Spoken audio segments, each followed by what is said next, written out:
একটা বন্ধুকে কল করতে গিয়ে হঠাৎ করে লাস্টের নাম্বারটা 2 না তুলে 6 তুলে ফেলেছি। কল চলে গেল। দেখলাম যে একটা মেয়ের ভয়েস। সেই মেয়েটা বলল, হ্যালো, কে আপনি? তখন আমি একটু থমকে গেলাম, কি ব্যাপার? আমি ফোন দিলাম আমার বন্ধুকে, ধরলো একটা মেয়ে। তার তো কোনো বোনও নেই, আর তার তো মা অনেক আগেই মারা গেছে। তাহলে ফোনটা ধরলো কে? তারপর আমি কথা না বলে ফোনটা কেটে দিলাম। এরপরে সেই নাম্বার থেকে SMS আসলো, আচ্ছা কে আপনি? কল দিলেন আবার কথা বলেন না, পাগল নাকি আপনি? তখন আমি একটু মজা নেওয়ার জন্য, শুধু মজা করার জন্য তাকে বলছিলাম যে, কিরা আমাকে এখনো চিনতে পারিসনি? ছি, এই তোর বন্ধুত্ব। এই মেসেজটা আমি তাকে দিলাম। সে বলল, আচ্ছা তুই কি লাবণী? আমি বললাম, এখনো চিনতে পারলি না? তখন সে বলল, না এখনো চিনতে পারিনি তোকে। আমি বললাম যে ঠিক আছে, খাইছিস, খাওয়া দাওয়া করছিস? এরকম করে কথাবার্তা বলতে বলতে মানে সেই মেয়েটা পরিচয় পায় আমার যে আমিও একটা মেয়ে, SMS এ কথা বলে। তো তারপরে, আচ্ছা তুই কি রোজা নাই? আমি বললাম যে না, আমি রোজা নেই।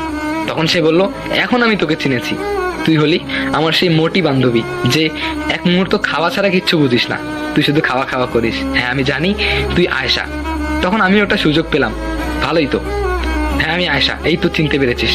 তারপরে সে বলল, মাগরিবের পরে আমি তোকে কল দিব, তোর সাথে কিছু ইম্পর্টেন্ট কথা আছে। তখন আমি ভাবতে শুরু করলাম, মেয়েটা যদি আমাকে কল দেয় আর আমার ভয়েস যদি শোনে ছেলে মানুষের, তখন কি না তো কি ভাববে, তাই না? সো তারপরে আমি বললাম যে আসলে আমি আপনার কোনো বান্ধবী না, আমি একটা ছেলে।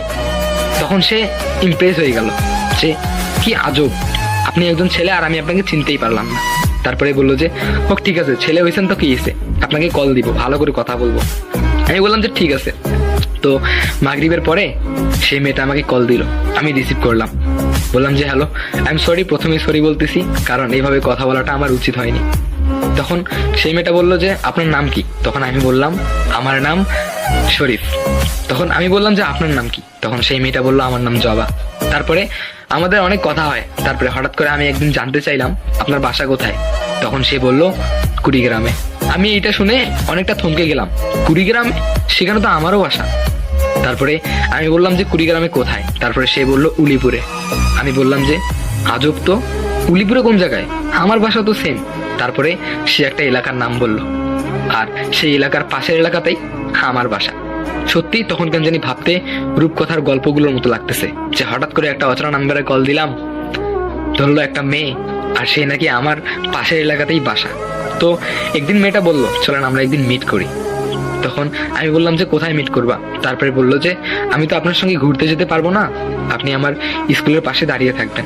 তারপরে আমি বললাম যে আমি তো আপনাকে কখনো দেখিনি, কিভাবে চিনবো? তখন সে